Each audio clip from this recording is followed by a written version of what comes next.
Hello everyone. This is another Creative Bowling Solutions video. This is showing you how to assemble our 8-ball personal bowling ball rack. Our presenter is going to give us a demonstration of how easy it is to assemble. And I hope you enjoy the video. So your rack will come in a similar box. We have different sizes. We have 4-ball, the 6, 8, 12, and also 15. So this one is going to be the 8-ball bowling ball rack. So you will have your instructions for assembly. You will be provided with 2 pre-assembled end supports with the supporting brackets. You will have 2 base stabilizers that will have protective material on the bottom to prevent scratches on your floor. There is a support block that will help with assembly if needed. Screws for attaching everything completely, and your supporting rails.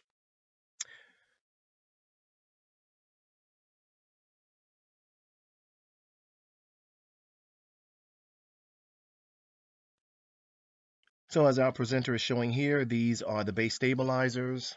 They have a protective backing so there's no scratching on the floor.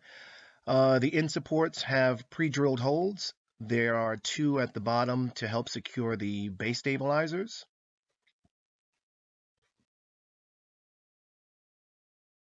And on the second end support, similar pre-drilled holes that when aligned will allow you to secure the base stabilizers. Your supporting rails will securely fit into the pre-drilled holes. Part of the assembly will require a few tools. One is a Phillips head screwdriver and a hammer. You can have a standard hammer or a rubber mallet. So our presenter is starting off with the wood screws. Depending on the size of your rack, whether it's a 15, 12, 8, and so on, you will have a certain number of screws designated for your particular kit. So our presenter is going to screw in 2 of the base stabilizer screws.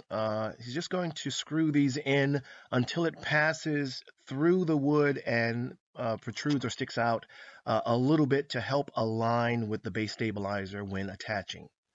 So he's not going to screw all the way in. As soon as he can feel the screw come through on the other side, he is going to stop and then attach the base stabilizer. So he can feel the screws sticking out just slightly. He's going to take the base stabilizer, making sure that the protective side is facing away. He's going to feel where they line up with the pre-drilled holes. And then he's going to finish screwing in the base stabilizer.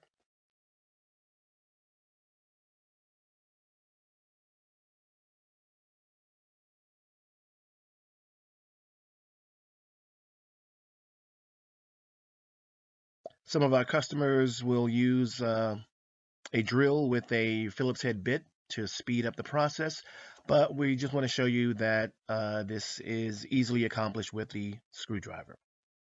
So the first base stabilizer is attached to the end support. We're going to do the same process on the second end support. We're going to take 2 screws, go into the pre-drilled holes, screw the screws in just partially the way through until we can feel the tip of the screw on the other side. We're going to do that on both ends.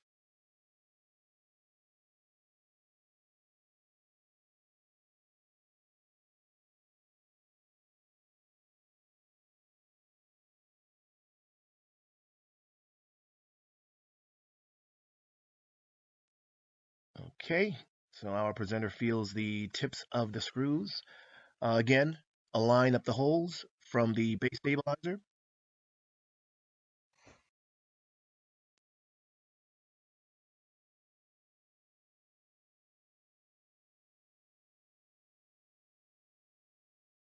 And then finish screwing in the 2 screws to secure the base stabilizer.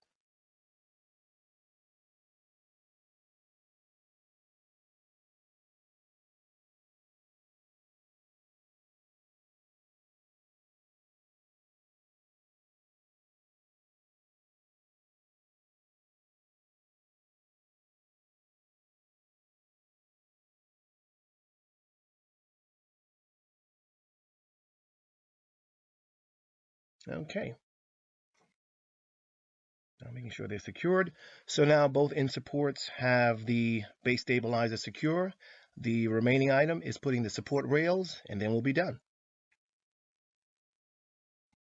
So your supporting rails have an alignment tape laid out on each end of the rail support. This is to show you how to fully seat the rails, that they will go completely into the pre-drilled holes. You want to make sure that the tape aligns on the outer edge, so it may be easy to push the rods into the hole.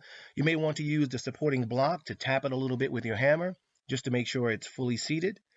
So as our presenter is doing, some are easily just pressed in, but you can use your hammer if needed. So our presenter is making sure they're securely seated on one end of the end support. And now we're going to align the other end support with the supporting rails.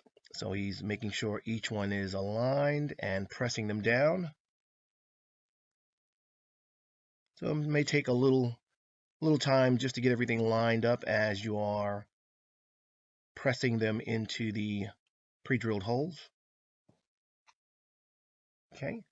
You can take your supporting block and your hammer just to assist with securing it. Remember, your tape that's attached to the rails will let you know when it's fully seated. And once assembled, you can remove the blue tape. So we're confirming all rails are securely seated. Okay. Now your rail is assembled, but to make sure that the assembly does not separate, this is where we're going to use the remaining screws to secure each of the rails.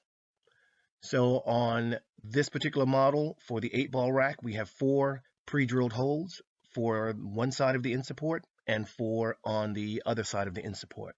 These are going to securely hold your support rails.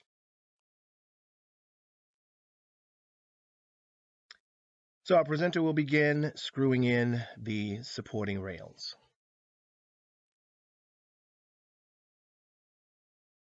And we're just going to speed up this process just to make it a little easier for you.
So all the screws are inserted properly, double checking, making sure everything is good to go. At this point, you can remove your alignment tape, but as you can see, the rack is fully assembled. So now our presenter is going to place the balls on the rack. You can see we have the protective covering at the bottom, so it won't scratch your floor.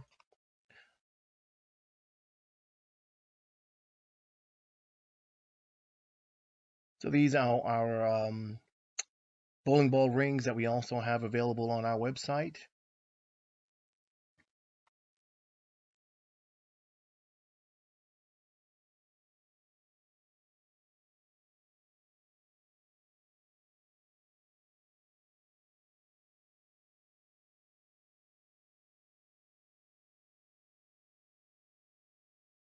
And as you can see, perfectly fits 8 balls on the rack.